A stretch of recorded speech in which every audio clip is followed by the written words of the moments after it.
Olá, meus queridos, sejam bem-vindos aqui ao Café de Esperança.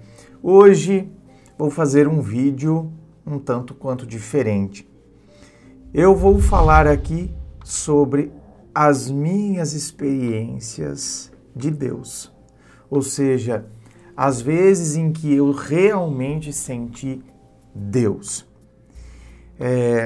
Deus é algo empírico. O que é algo empírico? É algo palpável? É algo que está diante e que podemos comprovar empiricamente? Ou seja, eu estou tocando esse copo através dos meus sentidos, usando o tato, usando a visão.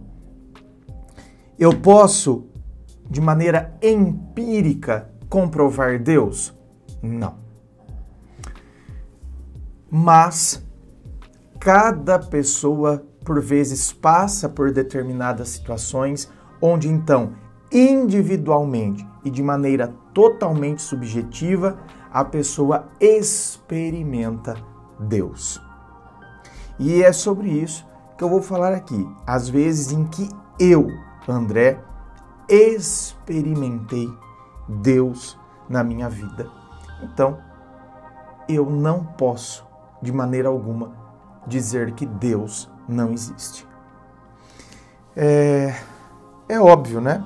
Aí é óbvio que ateus encontrarão explicações, ou ao menos tentarão explicar, essa experiência que você está relatando nada mais foi do que um mecanismo de defesa e uma situação onde você projetou enfim, respeito, né? O pensamento ateu, há absolutamente respeito, mas em nenhum momento eles vão conseguir me convencer do contrário. Na minha concepção, eu de fato experimentei Deus e pronto, né? É uma experiência subjetiva, minha, do indivíduo. Bom, a minha primeira experiência de Deus foi muito novinho, eu acho que eu deveria ter uns 10 anos de idade, e eu considero, hoje olhando para trás, eu considero que eu era uma criança um tanto quanto problemática, né? Eu tinha alguns problemas de ordem emocional, com certeza, e na época não se tinha como saber o que era isso, né? E hoje, olhando para trás, eu também não sei explicar o que era, porque as minhas recordações são poucas. Então, eu só me recordo de que eu era muito tímido, uma timidez absurda, muito frágil emocionalmente. Então, assim, qualquer coisinha que alguém falasse, aquilo já me destruía, me desmoronava. Como criança, eu já chorava. Então, eu ficava amedrontado diante de coisas banais, coisas pequenas. E eu me lembro que uma vez a minha mãe estava na cozinha, então era à tarde, e eu estava na sala assistindo TV, algum desenho, provavelmente era o programa da Mara Maravilha. Vocês lembram? De manhã era a Xuxa e à tarde era a Mara. E eu estava assistindo, então, TV, e, gente, eu não conseguia ficar lá. Eu sentia, hoje, olhando para trás, quando eu mergulho um pouco nessa experiência, né? Faz muito tempo, eu tinha 10 anos. Então, assim, hoje, talvez, colocando um paralelo, talvez eu estivesse sentindo muita angústia e uma inquietação muito grande. Uma inquietação que talvez hoje fosse um paralelo com uma pequena crise de pânico. Eu não conseguia ficar na sala. Eu ia toda hora lá na cozinha olhar minha mãe e meio que choramingando, tipo...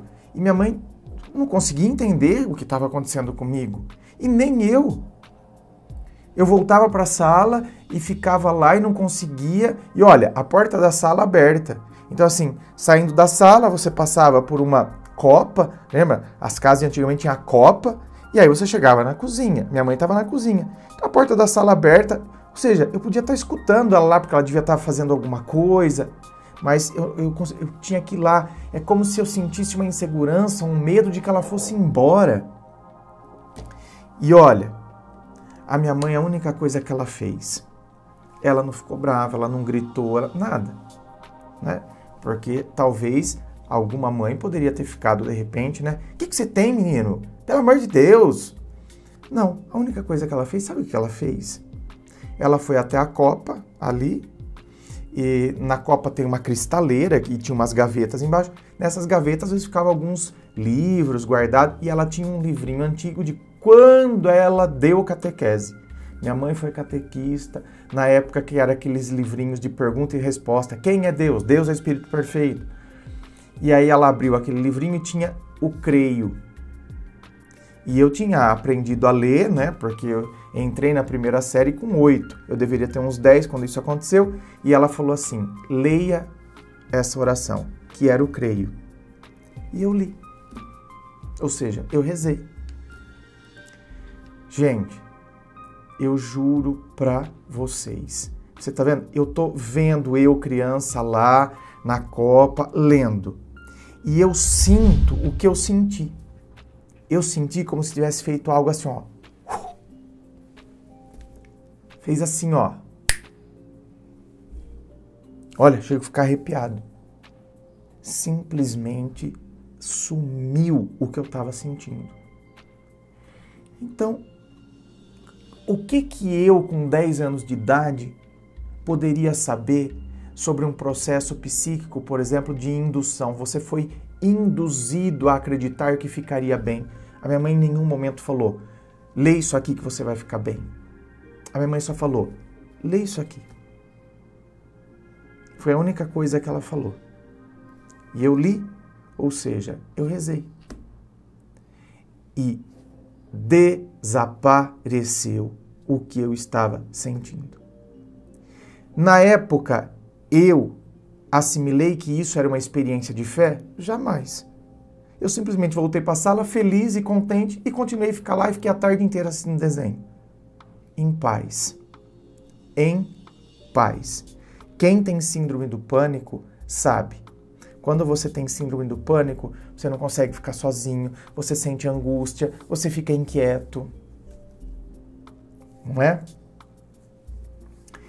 E eu fiquei em paz. Eu só fui racionalizar esse processo, só que essa cena nunca saiu da minha cabeça, mas eu só fui racionalizar esse processo com 18 anos, que era quando eu estava participando muito da igreja e tal, e num retiro eu acabei percebendo que lá, quando eu tinha 10 anos, eu tinha feito uma baita experiência de Deus na minha vida. Então, né, ou seja, tá vendo? Eu só fui perceber que eu tinha sentido Deus muito tempo depois. E eu acredito que isso aconteça com muita gente. Eu acredito que muita gente experiencia Deus cotidianamente, mas nem percebe. Essa foi a minha grande primeira experiência onde eu senti Deus. A segunda experiência de Deus na minha vida foi quando eu entrei no seminário, que então, né, eu achava que eu queria ser padre e tal, e fiquei muitos anos lá, mas era o meu primeiro ano, e eu lembro que era numa cidade vizinha minha aqui, que é a cidade de Jaú, era o primeiro ano, que se chama propedêutico. Propedêutico significa iniciação. Então, esse ano era um ano propedêutico. Depois a gente ia para São Carlos, ficava lá, fazia 3 anos de filosofia, depois ia para Campinas, na PUC, e fazia 4 anos de teologia. Então, nesse primeiro ano, era uma casa, nós estávamos em 8 seminaristas, 8 iniciantes. E o padre era muito severo, né? Muito rigoroso, e tinha uma capela. Era uma casa que tinha uma grande escada, que a gente descia na parte de baixo da casa. Lá na parte de baixo, então, era a cozinha, a lavanderia, despensa, e tinha uma capela. Uma capelinha pequenininha, né? Afinal, nós éramos em 8. E lá tinha os livros de oração e tinha o sacrário. Sacrário, para quem não é católico, é o lugar onde fica a hóstia consagrada, que para os católicos é algo muito sagrado, porque representa o corpo de Cristo. E eu estava, né, eu ia fazer 19 anos, então eu entrei muito jovenzinho, né? Assim que eu terminei o colegial, eu ingressei no seminário. E aí, acho que na metade do ano, mais ou menos, a minha irmã me deu uma notícia que me desestruturou, que era que o meu primo estava com câncer. Isso eu estou falando lá em 96. Então, você receber uma notícia dessa em 96 era tenebroso, porque o câncer representava a morte. E o meu primo, ele cresceu comigo, né? Eu morava no sítio e ele morava no mesmo sítio, casas do lado. Era o quê? 20 metros uma casa longe da outra. Então assim, e ele é só 6 meses mais velho que eu. Então a minha infância foi ao lado dele. E aí eu fiquei desestruturado com essa notícia. E com 18 anos, né? 19, eu estava fazendo 19 anos naquele ano. Então assim, eu fiquei realmente muito, muito mal. E eu lembro que eu desci na capela, e então não tinha ninguém na capela, não era horário de oração. Eu desci na capela, me ajoelhei diante do sacrário e comecei a rezar. E aí, gente, eu senti um negócio como se fosse uma intuição, meio que... eu não posso falar que eu escutei uma voz, porque não era isso. É como se fosse, sei lá, uma intuição mesmo. Para eu pegar o livro, tinha um livro lá que era o santo de cada dia. Era assim. Porque todos os dias tem um santo que é comemorado na Igreja Católica, né? Então nós temos 365 dias no ano, todo dia tem um santo. É que a gente não conhece, né? A gente conhece, às vezes, os principais. Hoje que eu estou gravando esse vídeo é dia 12 de outubro, dia de Nossa Senhora Aparecida. Não é? Então, assim, dia 3 de junho, Santo Antônio. Então a gente tem alguns que de repente a gente guarda, mas todos os dias tem um santo que está sendo comemorado. E aí me veio essa intuição para pegar esse livro, abrir o livro e ler a vida de um santo. E assim eu fiz. Continuei diante do sacrário, só fui até lá, peguei o livro, voltei diante do sacrário e abri o livro. Gente, o santo que apareceu chamava-se São Peregrino. Em algumas traduções sai como São Pelegrino também. Então, Pelegrino ou Peregrino, ambos estão corretos. E aí eu fui ler então a vida do santo. Ele é padroeiro das pessoas com câncer. E aí eu li a vida dele. Só que a hora que eu terminei a leitura, eu não tinha dúvidas de que o meu primo seria curado. Então, assim como me veio a intuição para pegar o livro e ler, e eu abro o livro em 365 santos que poderia cair, caiu no São Pelegrino, que até então eu desconhecia, fiquei conhecendo ele naquele dia. Eu nem sabia que existia esse santo. E aí o santo é o protetor, é o padroeiro das pessoas com câncer? Não é uma... Fala para mim. Então, a hora que eu terminei de ler, eu lembro que eu olhei para o sacrário e sabe o que eu fiz? Eu sorri. Me dá até um pouquinho de vontade de chorar, que eu fico um pouco emocionado, porque parece, quando eu sorri, porque parece que do sacrário, parece que Jesus é como se ele tivesse olhado para mim e como se ele tivesse dito assim, entendeu? E eu sorri como se eu estivesse olhando para ele e tivesse dito, entendi. É essa sensação que eu tive. E eu nunca mais derrubei uma lágrima por aquela situação. Porque eu tinha chorado muito já, pensando no meu primo. Tinha chorado muito. Tinha tomado até uma bronca do padre. O padre tinha ficado bravo comigo. Falou que eu tinha que ser forte, que não sei o quê. Então, desse dia, eu nunca mais derramei uma lágrima. Porque eu não tive dúvida de que o meu primo seria curado. E o meu primo hoje tá bem, feliz, casado, com um filhinho lindo. E o meu primo é espírita, né? Então participa lá do centro, ele dá passe. Então, assim, essa foi a grande experiência de fé que eu tive, a grande experiência de Deus que eu senti na minha vida. E aí eu vou finalizar com uma terceira. Eu poderia falar outras, mas o vídeo já está comprido, então eu vou finalizar com uma mais recente. Essa do meu primo foi em 96, então eu tinha 19 anos. A outra eu tinha 10 anos.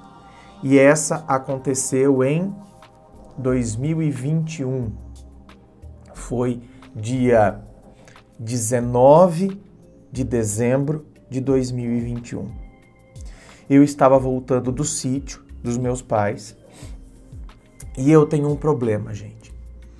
Eu sou aquele tipo de pessoa que não tem um shopping que eu não tenha ido ao banheiro. Porque não adianta. Tem gente que fala, imagina, eu só consigo fazer o número 2 em casa. Esse tipo de frase eu nem consigo conceber. Não existe essa frase para mim. Não tem banheiro de rodoviária, ai, credo, banheiro sujo, né, gente? Mas que eu não tenha ido. Porque eu sou assim, a hora que me vem a vontade, sai de baixo, bem, eu vou ter que fazer. Não tem essa de, eu consigo segurar, não vai dar, não rola. Então, eu estava voltando do sítio dos meus pais e eu senti essa vontade imensa de fazer o número 2. Então, eu já estava próximo de 2 córregos. Então, eu entrei numa estrada de terra, estacionei o carro, né? Desliguei o carro e tal, e fui para frente do carro. Então, era uma estrada de terra tal, não passa quase ninguém ali.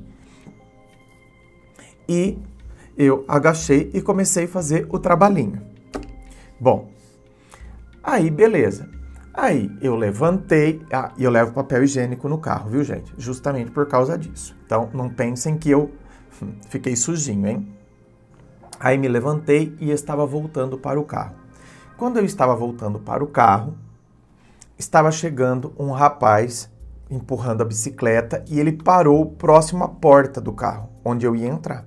A porta do carro estava fechada, estava trancado. E eu parei olhando assim, porque eu até assustei, e já estava caindo a noite. E aí esse rapaz falou, oi? E eu respondi oi, mas eu estava quase vomitando o meu coração, de tanto que o meu coração estava acelerado.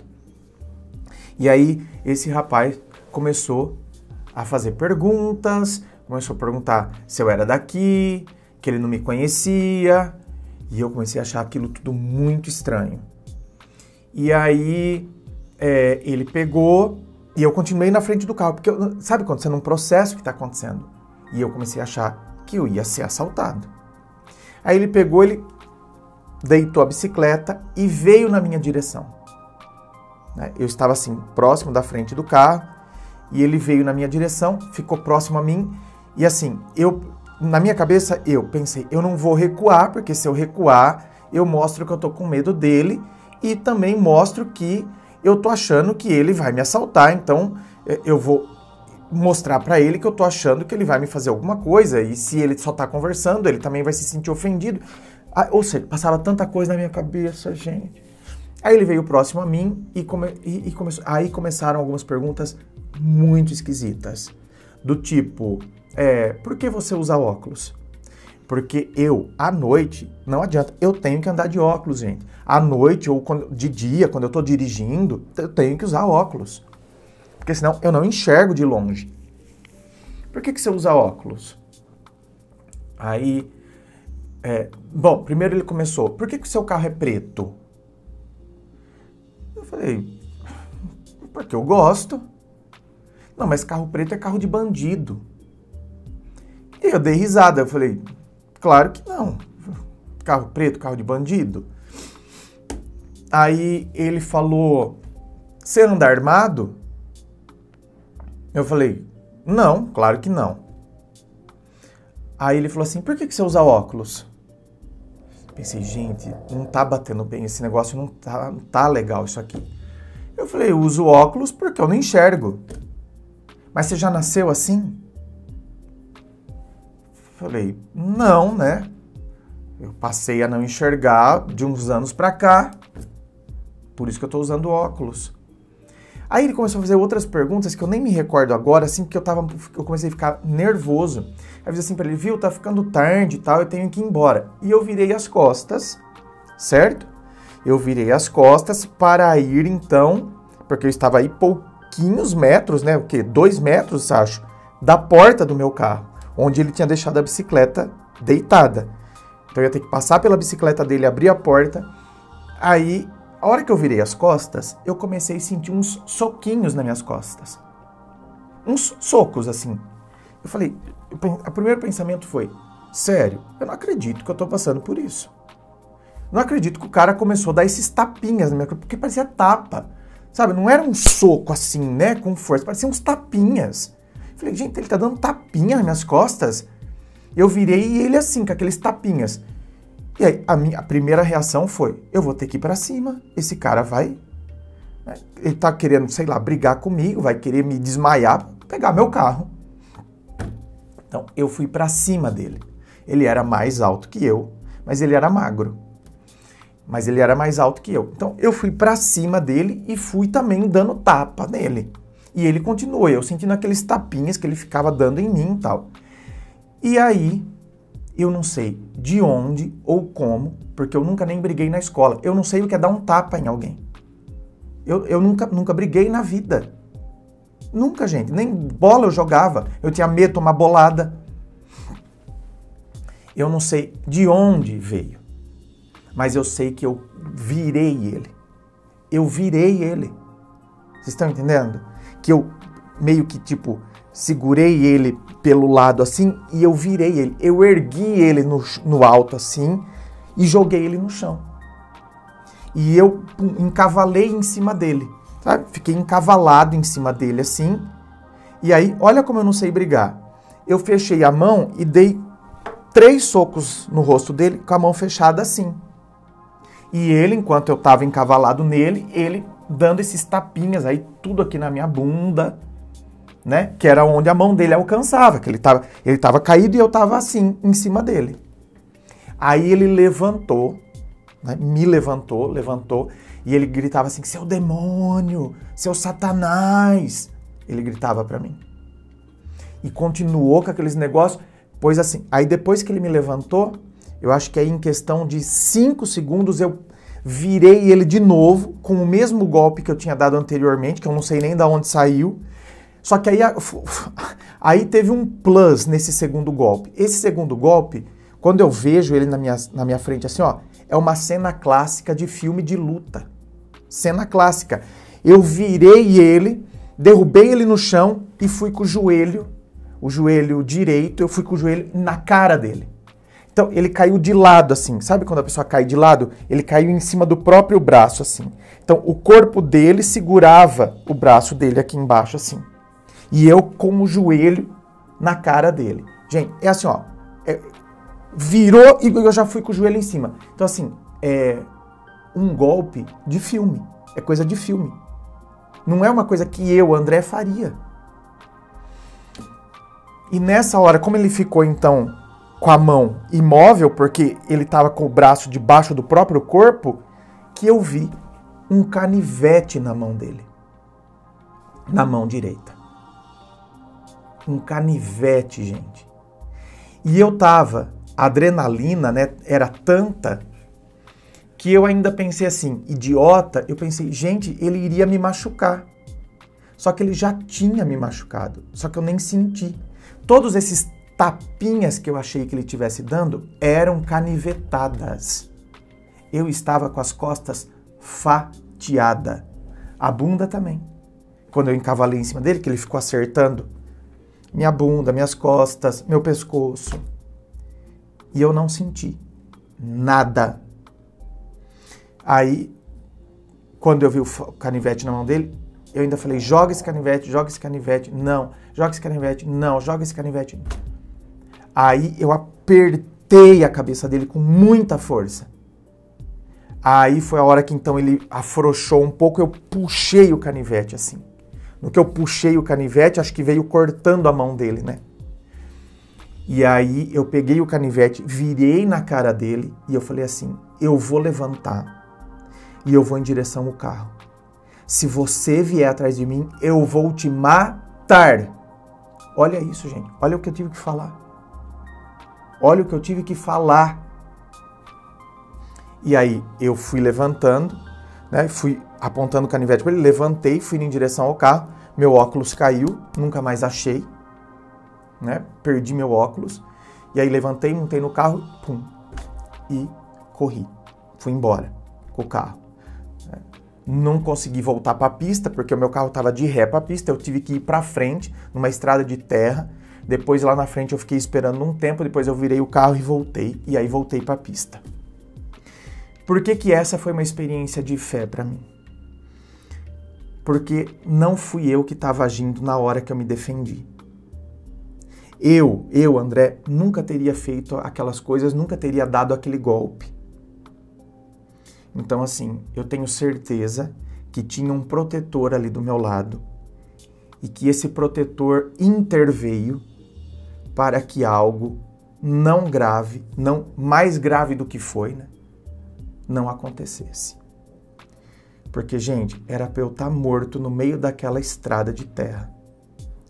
Por que que esse rapaz fez isso? Não sei. Na minha cabeça, eu acredito, depois, né, analisando friamente cada palavra, cada detalhe, eu acredito que ele seja esquizofrênico e estava também sob efeito de álcool. Porque uma das coisas que ele falou é que ele tinha bebido. Ah, eu tava bebendo. Você bebe? Uma das perguntas sem noção que ele fazia no começo. Então, assim, eu realmente acredito que ele seja esquizofrênico, certo? Então, ou seja, deve tomar remédios fortes e tomou álcool e surtou, teve um surto ali diante de mim, porque não tem outra explicação. Ah, ele queria roubar o carro? Gente, não era algo planejado, né? Eu entrei com o carro e aquele caminho ele faz porque ele morava num dos sítios. Então, assim, não era algo planejado. Ele estava voltando para casa, viu o meu carro ali, parou e desenrolou esse negócio totalmente estranho e totalmente esquisito. Só que eu realmente acredito, né, que a espiritualidade me ajudou. Então, assim, um protetor muito forte me guiou nessa situação, porque não era a minha hora, né? Não era o meu momento. Então, não era a hora para eu partir. Mas foi uma experiência tenebrosa, terrível, uma experiência uma experiência muito ruim, gente. Muito ruim. E aí você chegar em casa, a hora que eu cheguei em casa, porque no caminho, né, eu peguei o canivete dele, vim, aí no caminho eu consegui sentir uma ardência no pescoço, aí vi que tinha sangue, aí quando cheguei em casa tirei a camisa, que eu vi que as minhas costas estavam muito, né, muito furada, enfim, aí teve que fazer todos os curativos, enfim. Essa foi a minha terceira experiência de fé. Por que eu estou contando minhas experiências de fé? Porque eu quero que você se recorde das suas, porque você pode ter certeza que você teve. Um beijo, muita fé no seu coração e acredite, Deus está do seu lado. Muitas bênçãos a você, a mim, a todos nós.